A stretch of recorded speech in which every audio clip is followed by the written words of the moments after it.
முகம் பார்த்தாலே சொர்க்கம் சொத்தி போகுமே. எங்கள் வீட்டில் பூத்தாலே பூவின் நாயுள் கூடுமே.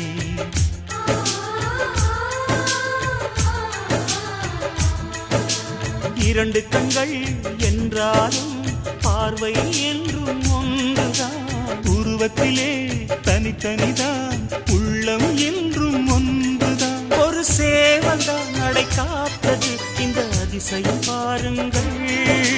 கண்ணனை வாழ்த்துங்கள்.